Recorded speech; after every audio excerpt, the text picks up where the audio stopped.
కొరకే కల్వరి స్వరము నీ కొరకే. ఆనాడు దావీదు చేస్తున్న దాన్ని చూశాడు.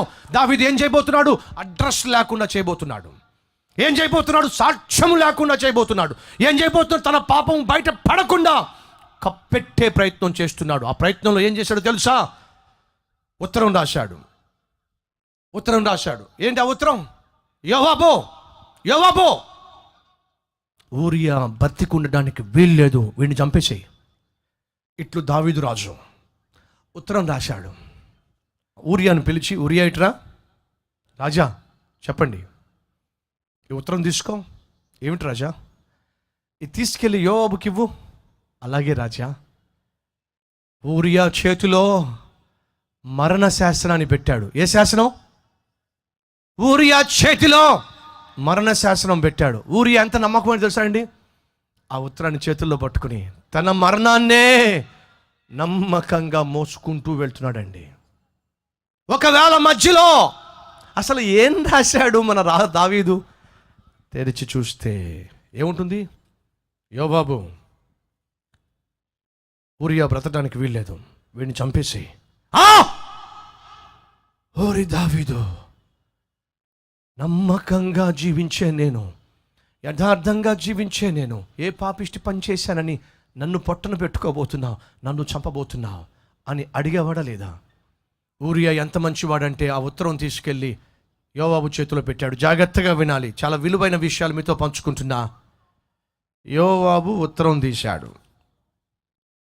యోవాబు, ఊరియా బ్రతకడానికి వీల్లేదు, ఊరియాని చంపేసేయి. యోవాబు ఆ ఉత్తరం చదివినప్పుడు తనకు చాలా ప్రశ్నలు వచ్చినాయి. ఏమిటి?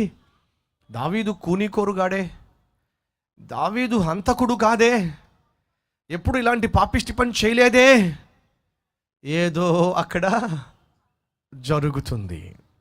నెంబర్ 1, యుద్ధానికి వచ్చే దావీదు యుద్ధానికి రాలా. నెంబర్ 2, యుద్ధము చేసే ఊరియాని యుద్ధంలో పిలిపించాడు. నెంబర్ 3, ఊరియాకు అందమైన భార్య ఉంది. నెంబర్ 4, దావీదు భవనానికే పక్కన ఊరియా కూడా ఉంటుంది. నెంబర్ 6, ఊరియాని చంపేసేయి. యోవాబు బచ్చాగాడేమీ కాదు విషయాన్ని కనిపెట్టలేకపోవడానికి. అది చదివిన వెంటనే యూరియాకి అర్థమైంది, అక్కడ ఏదో దావీదు వెలగబెడుతున్నాడు, అక్కడ ఏదో దావీదు కూడని పని కాని పని ఏదో చేస్తున్నాడు. లేకపోతే నమ్మకమైన ఊరియాని చంపేయమంటాడే. కానీ దావీదు చెప్పాడుగా, యోవాబు చాలా తెలివైన వాడు, నీతిమంతుడు మాత్రం కాడు. దావీదు చెప్పినట్టుగానే యోవాబు ఊరియాను చంపేశాడు. వినండి సేవకులు, వినండి సహోదరి సహోదరులు. ఆత్మీయ జీవితంలో, సేవా జీవితంలో, ఉద్యోగాల్లో, ఉన్నతమైన పదవులలో మనం ఉన్నప్పుడు మన కింద ఉన్న వాళ్ళను మనం చేసే పాపిష్టి పనులలో వారికి కూడా పాలిభాగస్తులను చేస్తే, మన పాపిష్టి పనులు నెరవేర్చుకోవడానికి మన కింద ఉన్న వారిని ఉపయోగించుకుంటే, సేవలో ఉంటూనే కూడా మనతో ఉన్న వారిని మనము చేసే తప్పుడు పనులకు ఉపయోగించుకుంటే, ఒకరోజు ఏం జరుగుతుందో తెలుసా? అదే ఉపయోగపడిన వ్యక్తి నీ పక్కలో బల్లంగా మారతాడు. మనం సరిగా ఉండకుండా మన బిడ్డలను సరిచేసే ప్రయత్నం చేస్తే వాళ్ళు నవ్వుతారు, నీ మీద వేలు చూపించి మరీ చెప్తారు, ముందు నువ్వు సరిగా ఉండవు డాడీ, ముందు నువ్వు సరిగా ఉండు. ఏరా ఇంటికి ఆలస్యంగా వస్తున్నావే, వేలాపాల లేకుండా వస్తున్నావే, ఏం డాడీ నువ్వు తాగొస్తే లేదా, నువ్వు తిరిగి వస్తే లేదా, నేను తాగొస్తే వచ్చిందా కష్టం అని నిన్ను అడిగే పరిస్థితి తెచ్చుకోబాకో. తల్లి, నీ కూతురు నిన్ను చూసి ఏమా అలా అరుస్తున్నావు, ఏమే అలా కేకలేస్తున్నావు, ఎందుకు అలా బరి తెగించి మాట్లాడుతున్నావు అని అంటే, నీ కూతురు నిన్ను చూసి ఏమ్మా నువ్వు అరుస్తావు కదా ఇంట్లో, నువ్వు కరుస్తావు కదా ఇంట్లో, నువ్వు ఇంటిని పీకి పందిరేస్తావు కదా, నువ్వెందుకమ్మా నాకు చెప్తావు, ముందు నీ నోరు సరి చేసుకో అని చెప్పించుకునే స్థితికి రాకండి. నువ్వు తల్లివైతే, తండ్రివైతే, ఉద్యోగంలో బాసువైతే, ఆఫీసర్వైతే, మేనేజర్వైతే, నువ్వు టైంకి ఉద్యోగానికి వెళ్ళకుండా ఏమయ్యా ఆలస్యంగా వస్తున్నావు, మరి మీ సంగతి ఏంటి సార్, మీరెందుకు ఆలస్యంగా వస్తున్నారు, ఏమయ్యా ఆఫీస్ నుంచి ముందే ఎందుకు వెళ్తున్నావు, మరి గంట ముందు మీరే వెళ్ళిపోతారు కదా సార్, ముందు మీ సంగతి చూసుకోండి. అర్థమవుతుందా? మనం ఎవరికైనా మాదిరిగా ఉండాలంటే ముందు మనం జీవించాలి. దావీదు ఒక మాదిరికరమైన వ్యక్తిగా ఉండవలసిన వాడు మాదిరి తప్పాడు. యోవాబుకు అవకాశం ఇచ్చాడు. యోవాబు ఏం చేశాడో తెలుసా మీకు? అన్యాయంగా ఊరియాను చంపించేశాడు. ఊరియా చచ్చిపోయాడు. దావీదు అనుకున్నట్టుగానే తనకు సాక్ష్యము మిగలకుండా, అడ్రస్ లేకుండా, ఎవరైతే తనను ఎదిరిస్తారు బెదిరిస్తారు అనుకున్నాడో వాళ్ళని లేకుండా చేసి పడేశాడు. ఈరోజు ఎంతమంది లేనటువంటి వాళ్ళు ఆ స్థలాన్ని సొంతం చేసుకోవడానికి, ఆ పొలాన్ని సొంతం చేసుకోవడానికి, ఆ ఇల్లు సొంతం చేసుకోవడానికి, ఆ ఆస్తిని సొంతం చేసుకోవడానికి, ఆ బంగారాన్ని సొంతం చేసుకోవడానికి నీచమైన కార్యాలకు ఒడిగట్టేవాళ్ళు. నీది కాని దాన్ని, నీ వస్తువు కాదు, నీ పొలము కాదు, నీ స్థలము కాదు, నీ ఇల్లు కాదు, నీ ఆస్తి కాదు, దాన్ని స్వతంత్రించుకోవడానికి, స్వాధీనపరచుకోవడానికి మనలో ఎంతమంది పరుల సొమ్మును కాజేయడానికి ఎన్నెన్ని నీచమైన కార్యాలు చేయలా, ఎన్నెన్ని తప్పుడు పత్రాలు రాయలా, ఎన్నెన్ని తప్పుడు సాక్ష్యాలు లేవనెత్తలా, ఎన్నెన్ని నీచమైన కార్యాలకు ఒడిగట్టలా, ఆఖరికి మనుషులను చంపడానికి కూడా వెనుకాడలా ఉన్నారా? అటువంటి వారు ఈరోజు వాక్యం వింటున్న వారిలో జాగ్రత్త. త్వరలోనే నీ జీవితం ఏం కాబోతుందో ఈరోజు నేను చెప్పబోతున్నాను. దావీదు ఊరియాను చంపించేశాడు, అడ్రస్ లేకుండా చేసేశాడు. అనుకున్నాడు బాగానే చేశానని చెప్పి. ఒకరోజు రానే వచ్చింది. ఏం జరిగిందో చెప్తారండి. 2వ సమూయేలు 18వ అధ్యాయము. ఈ 18వ అధ్యాయంలో మనం చూస్తాం 5వ వచనము. అప్పుడు రాజు యోవాబును, అబీషైని, ఇత్తయిని పిలిచి, నా నిమిత్తము ఎవ్వరుడైనా అబ్షాలోమునకు దయచూపుడని ఆజ్ఞాపించెను. జనులందరూ వినుచుండగా రాజు అబ్షాలోము గూర్చి అధిపతులందరికీ ఆజ్ఞాపించాడు. వినండి, దావీదు యొక్క జీవితంలో అబ్షాలోము వ్యతిరేకమైపోయాడు. తాను బహుగా ప్రేమించిన కుమారుడు, కొడుకు వ్యతిరేకమయ్యాడు. ఎక్కడ అబ్షాలోముని ఏదైనా చేస్తారేమో అని చెప్పి రాజైన దావీదు యోవాబుకు, అభిషేక్కి, ఇత్తయికి, అధిపతులందరికీ ఆజ్ఞాపించాడు. ఏమని ఆజ్ఞాపించాడో తెలుసా? వింటున్నారా? అబ్షాలోము జోలికి రామాకండి, అబ్షాలోముని ముట్టుకోమాకండి, అబ్షాలోముని ఏమి చేయమాకండి. వాడు నా ప్రియమైన కుమారుడు, నాకు ఇష్టమైన కుమారుడు, వాడి జోలికి వెళ్ళమాకండి. వాడు ఏదో నా మీద తొందరపడుతున్నాడు, నాకు వ్యతిరేకంగా పన్నాగాలు పన్నుతున్నాడు, కానీ వాడు నా కొడుకు కాకుండా పోలేదుగా, నా కుమారుని ఏమి చేయమాకండి ఖచ్చితంగా ఆజ్ఞాపించాడు. యోవాబు ఏ వ్యక్తినైతే దావీదు తప్పుడు పని చేయడానికి ఉపయోగించుకున్నాడో ఆ యోవాబు దావీదును జాగ్రత్తగా పరిశీలనగా చేస్తున్నాడు. ఓహో, పరాయి స్త్రీ భర్తను నువ్వు అన్యాయంగా చంపచ్చు, కానీ మేం మాత్రం తప్పుడు పనులు చేసి అబ్షాలోమును మాత్రం చంపకూడదా? రాజా, నీకో నీతి, పరాయి వాడికి ఒక నీత. కామ్గా ఉన్నాడు. ఆ తర్వాత ఏం జరిగిందో తెలుసా? చూద్దాం రండి. ఆ తర్వాత ఏం జరిగింది? 14వ వచనము. యోవాబు, నీవు చేయు వరకు నేను కాచుకొని ఉందునా అని చెప్పి 3 బాణములు చేత పట్టుకొని పోయి మస్తికి వృక్షమును వేలాడుచు ఇంకను ప్రాణముతో ఉన్న అబ్షాలోము యొక్క గుండెకు గురిపెట్టి తన ఆయుధను మోయేవారు 10 మంది చుట్టూ చుట్టుకొని ఉండగా అబ్షాలోమును కొట్టి చంపి పడేశాడు. ఎవరు? యోవాబే. ఎవరిని చంపాడు? దావీదు కుమారుని చంపడేశాడు. వినండి, ఇశ్రాయేలు దేశం మీదకే గొల్యాతు వస్తే గొల్యాతును మొక్కలు చేసి పడేశాడు దావీదు. కానీ ఏమైందో తెలుసా? తన ప్రియమైన కుమారుణ్ణి యోవాబు చంపి పడేస్తే దావీదు కనీసం యోవాబును పిలిచి, ఏమయ్యా యోవాబు, ఎందుకు నా కొడుకును చంపావు? ఎందుకు వాడిని పొట్టన పెట్టుకున్నావు? అడగలేకపోయాడు. ఎందుకని? ఒకవేళ అడిగితే మరి ఎందుకని ఊరియాని చంపావు? సమాధానం ఏమిటి అని ఎక్కడ అడుగుతాడో అని చెప్పి. నీ జీవితంలో ఆత్మీయంగా, యథార్థంగా, మాదిరిగా జీవించవలసిన నీవు మాదిరిని, ఆత్మీయతను, సాక్ష్యాన్ని పోగొట్టుకొని నీ చుట్టూ ఉన్న వాళ్ళ ఎదుటే తప్పుడు పని చేస్తే రేపటి దినాన వాళ్ళే నీ పక్కలో బళ్ళెమై కూర్చుంటారు, నీ ఎదుటే చేయకూడని పనులు చేస్తారు. నువ్వు చేతగాని వాడిగా మిగిలిపోవాలి. అందుకే తోటి సేవకులు, ఆత్మీయ సహోదరి సహోదరులు, మనం బ్రతికున్నంత కాలము రోషము కలిగి బ్రతుకుదాం. మనం బ్రతుకున్నంత కాలం మన చుట్టూ ఉన్న వారికి మాదిరిగా జీవిద్దాం. మనం బ్రతుకున్నంత కాలము, సేవ చేస్తున్నంత కాలము మన చుట్టూ ఉన్నవారు వేలు పెట్టి చూపించే విధంగా జీవించకుండా సిసలైన సేవకులుగా మనం జీవిద్దాం. అప్పుడే మన చుట్టూ ఉన్నవాళ్ళు చక్కగా మనకు లోపడతారు, ఆత్మీయతలో మనల్ని వెంబడిస్తారు. తల్లులు, తండ్రులు, బిడ్డల చేత చెప్పించుకునే దిక్కు మాలిన స్థితికి రాకండి. బిడ్డలు ఎదిరించేటటువంటి స్థితికి రాకండి. ఎందుకు ఎదిరిస్తున్నారు? నీలో ఆత్మీయత లేదు కాబట్టి ఎదిరిస్తున్నారు. చివరికి ఏమైంది? అతిక్రమములు ఎంత త్వరగా ఒప్పుకుంటే అంత మంచిది. దాన్ని ఒప్పుకోకుండా కప్పుకునే ప్రయత్నం చేస్తే అంత ప్రమాదం. ఆ అతిక్రమాన్ని ఎవడో మీద నెట్టే ప్రయత్నం చేస్తే ఇంకా ప్రమాదం.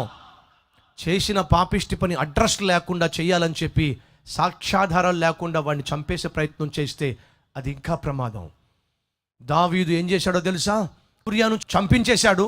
ఏమీ ఎరగనట్టుగా, ఏమీ కానట్టుగా బెత్షెబాను తన భార్యను చేసేసుకున్నాడు. లోకమంతా అనుకుంది ఏమని? ఆహా, దావీదు ఎంత మంచివాడండి. బెత్షెబా అనేటటువంటి ఒక సైనికుని భార్య తన భర్తను పోగొట్టుకుని విధవరాలు అయిపోతే దావీదు ఎంత మంచివాడు, ఎంత నీతిమంతుడు. భర్తను పోగొట్టుకున్నటువంటి భార్యను, విధవరాల్ని దిక్కుగా నిలబడి, అండగా నిలబడి, రాజు అయినప్పటికీ సైనికుని యొక్క భార్యను తన చెంత చేర్చుకొని తనకు తోడుగా నిలబడ్డాడే. ఆహా, దావీదు రాజు ఎంత గొప్పవాడు అని అందరూ అనుకున్నారేమో. కానీ పైనుంచి దేవుడు దావీదును చూశాడు. ఎంత పాపానికి ఒడిగట్టావు దావీదు, ఎంత నీచమైన కార్యాలు చేస్తున్నావు దావీదు. నువ్వు చేసిన పాపాన్ని ఒప్పుకోవడానికి బదులుగా కప్పుకుంటున్నావా? కప్పుకోవడమే మాత్రమే కాకుండా అడ్రస్ లేకుండా చేసేస్తున్నావా? నీ పొరుగువాని భార్యను ఆశించవద్దు, దేవుడిచ్చిన ఆజ్ఞ. అబద్ధ సాక్ష్యము పలకవద్దు, దేవుని ఆజ్ఞ. నీ పొరుగువానిదేది దొంగిలించవద్దు, దేవుడు ఆజ్ఞ. నరహత్య చేయవద్దు, దేవుడు ఆజ్ఞ. నీ పొరుగువాని భార్యనైనను దాసునైనను కోరుకోవద్దు, దేవుడు ఆజ్ఞ. జాగ్రత్తగా పరిశీలన చేస్తే దేవుడిచ్చిన 10 ఆజ్ఞలలో 6 ఆజ్ఞలు దావీదు తప్పాడు. దేనికి? తప్పు చేసి ఒప్పుకోవడానికి బదులుగా కప్పుకునే ప్రయత్నంలో ఎన్ని నీచమైన పనులు చేశాడో. నెల అయిపోయింది, 2 నెలలు అయింది, 5 నెలలు అయింది, 6 నెలలు అయింది, ఆల్మోస్ట్ సంవత్సరం అయిపోయింది.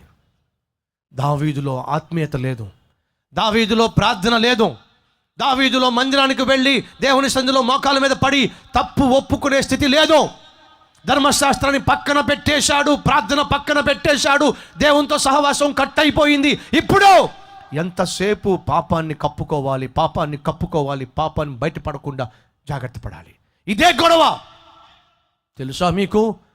సంవత్సరం అయిపోయింది, సుమారు సంవత్సరం అయిపోయింది. దావీదులో ఏ మార్పు లేదు. ఉన్నారా ఈరోజు నీచమైన పాపిష్టి కార్యాలు చేసి 1912లో 13లో పాపిష్టి పనులు చేసి అప్పటి నుంచి ఇప్పటి వరకు నీ పాపాన్ని ఒప్పుకోకుండా 5 సంవత్సరాల క్రితం పాపిష్టి పని చేసి, 10 సంవత్సరాల క్రితం పాపిష్టి పని చేసి, 3 సంవత్సరాల క్రితం, 2 సంవత్సరాల క్రితము, సంవత్సరం క్రితము, 6 నెలల క్రితము, పోయిన నెలలో పాపిష్టి పని చేసి పాపమును ఒప్పుకోకుండా హృదయాన్ని కఠినపరుచుకునే వాళ్ళు ఎంతమంది లేరో? పాపమును ఒప్పుకోకుండా దాన్ని దాచిపెట్టే వాళ్ళు ఎంతమంది లేరో? ఆ పాపాన్ని మరొకరి మీద నెట్టేసే ప్రయత్నం చేస్తూ ఇంకా నీచమైన కార్యాలకు ఒడిగట్టేవాళ్ళు ఎంతమంది లేరో? ఈ రాత్రి వాక్యం వింటున్న సహోదరుడు, దేవుడు నీతోనే మాట్లాడుతున్నాడు. ఏమని? నువ్వు పాపిష్టి పని చేశావు, నేను చూశా. నీ భర్తను మోసం చేశావు, నేను చూశా. నీ భార్యను మోసం చేశావు, నేను చూశా. నీ పొరుగువాని యొక్క ఆస్తిని కాజేశావు, నేను చూశా. నీ పొరుగువానిది నీకు కానిది నువ్వు దొంగిలించావు, నేను చూశా. నువ్వు సాక్ష్యాన్ని పాడు చేసుకున్నావు, చూశా. సేవ ముసుగులో నీచమైన కార్యాలు నువ్వు చేశావు, చూశా. ఒప్పుకోవడానికి బదులుగా కప్పుకుంటున్నావా? నా సన్నిధికి వచ్చి తప్పును ఒప్పుకొని విడిచిపెట్టడానికి బదులుగా కవరప్ చేస్తున్నావా? ఆ పాపములోనే ఇంకా నీచమైన కార్యాలకు ఒడిగడుతున్నావా?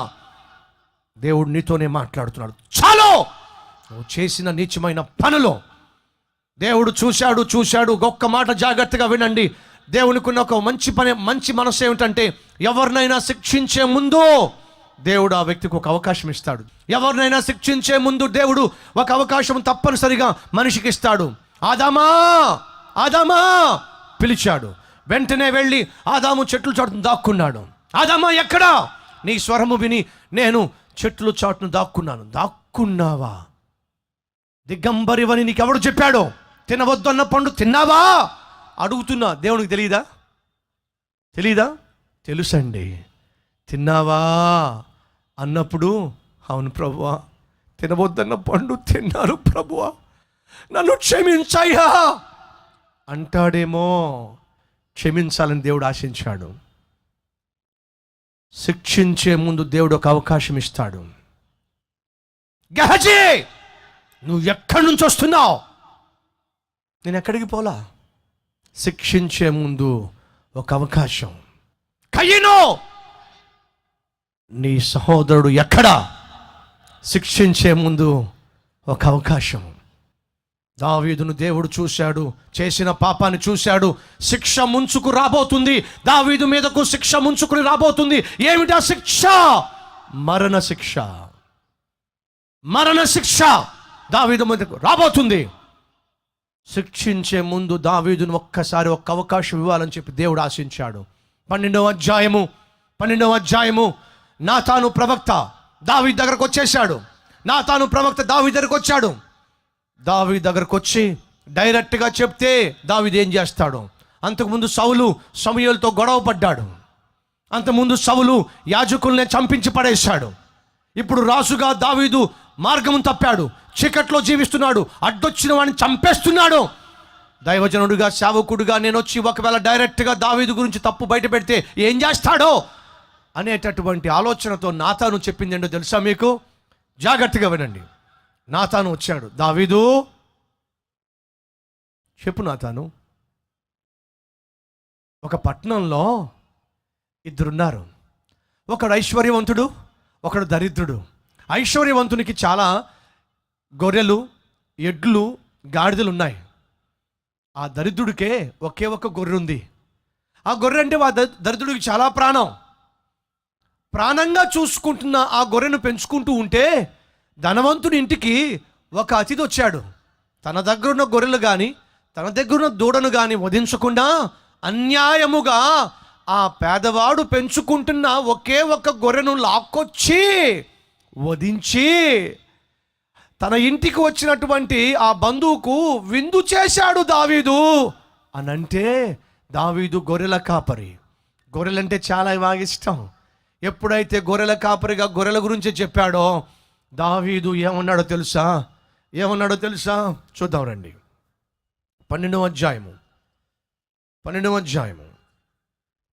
4వ వచనం. అట్లుండగా మార్గస్థుడు ఒకడు ఐశ్వర్యవంతుని యొద్దకు వచ్చెను.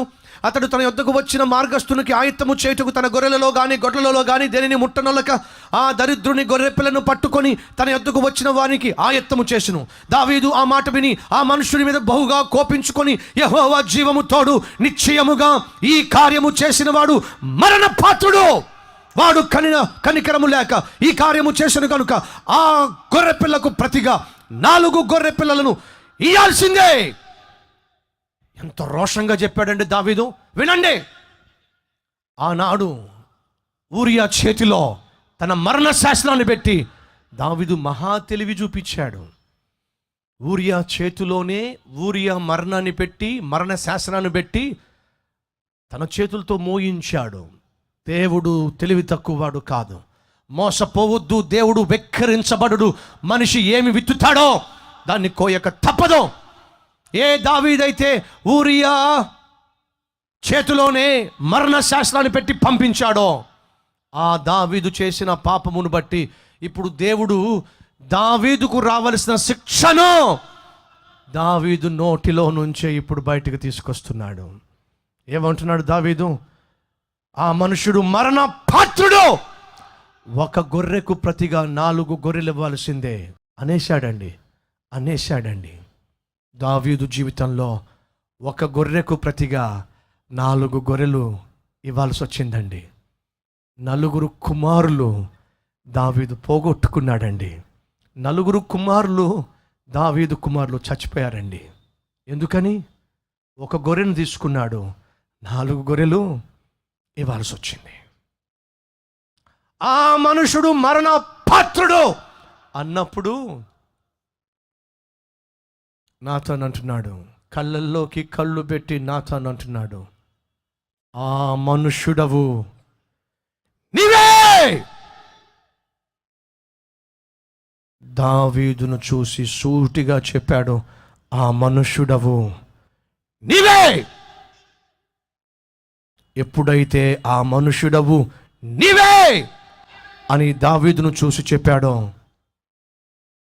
దావీదుకి అర్థమైపోయింది, నేను చేసిన పాపము పండింది, దేవుడు అంతా చూశాడు, నా మీదకు మరణము రాబోతుంది, నేను దేవుని యొక్క ఉగ్రతలో చావబోతున్నాను గ్రహించాడు. వెంటనే ఏమన్నాడో తెలుసా అండి? నాతాను ఎదుట బహుశా 2 చేతులు జోడించి ఈ మాట అన్నాడేమో, నేను పాపము చేశాను.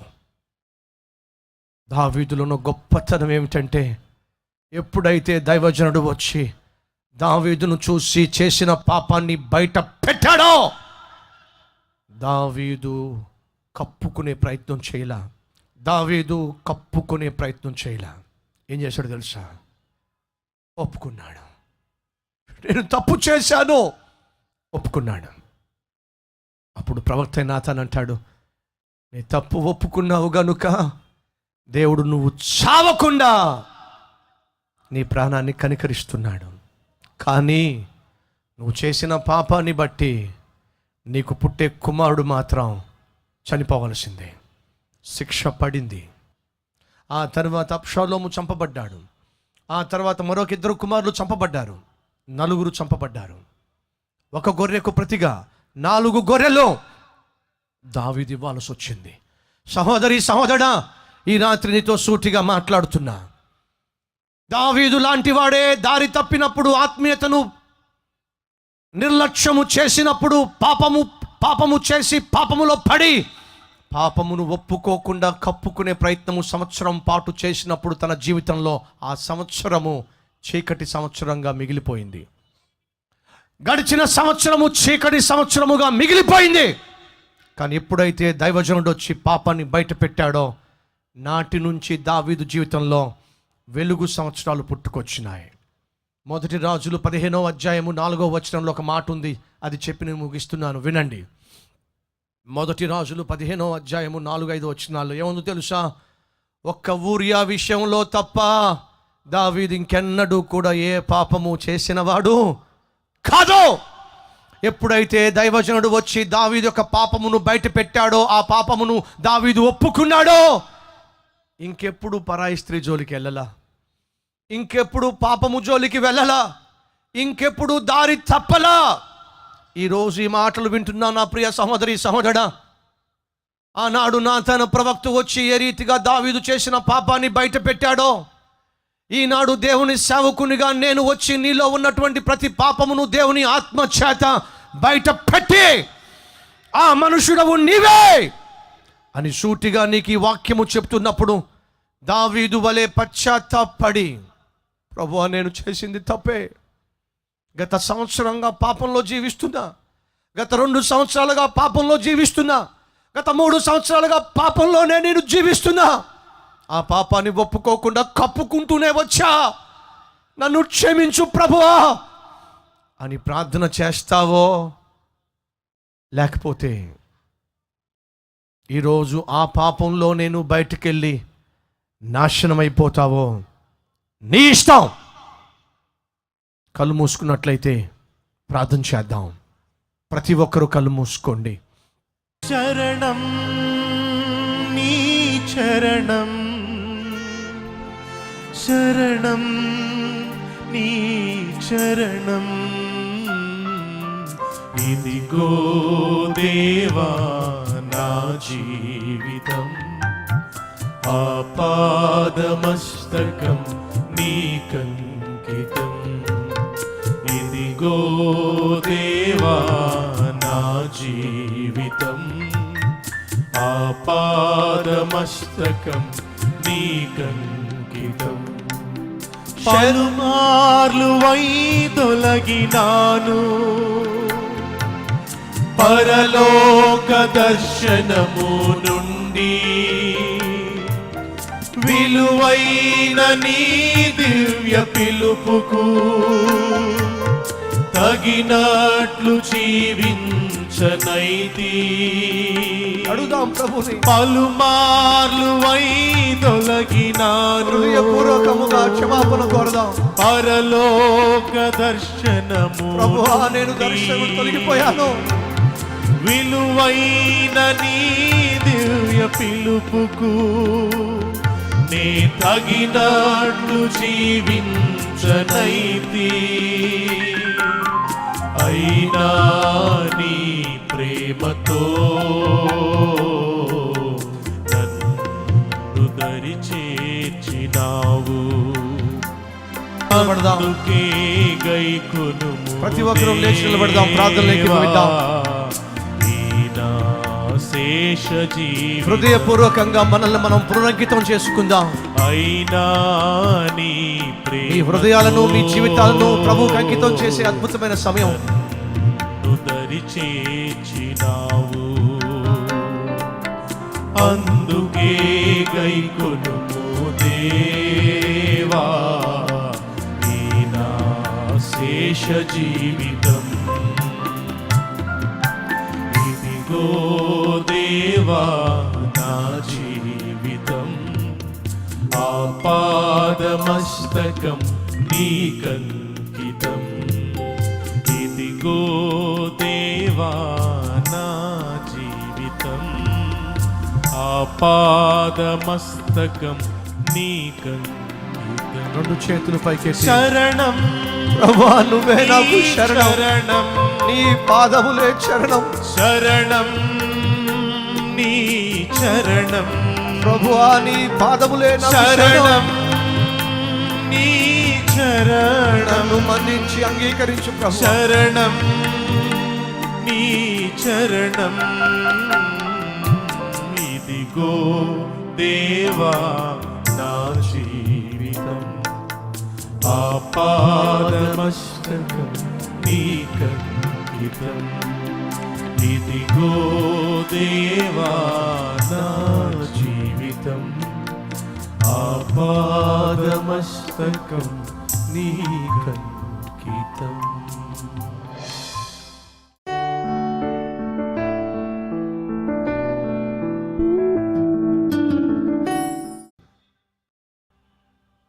శిక్షించే ముందు నువ్వు ఒక అవకాశం ఇస్తావని చెప్పావు.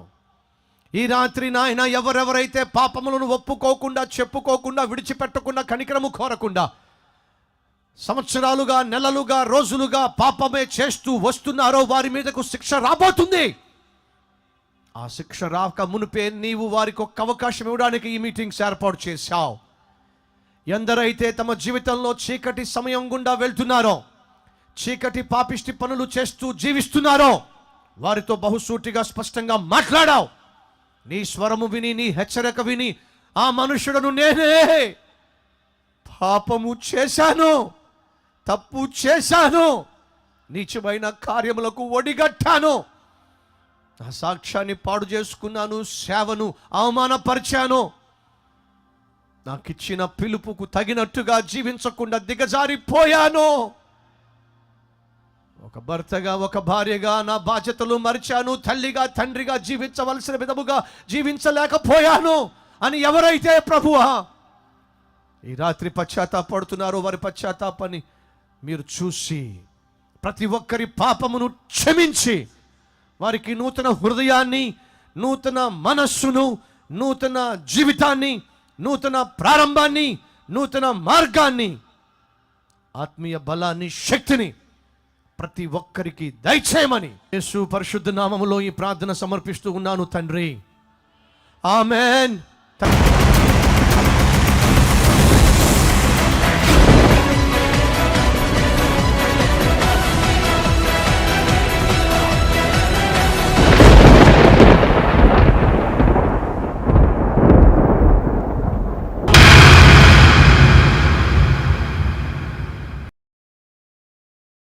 Address Calvary, Post Box number 30, Kokatpalli, Hyderabad 72.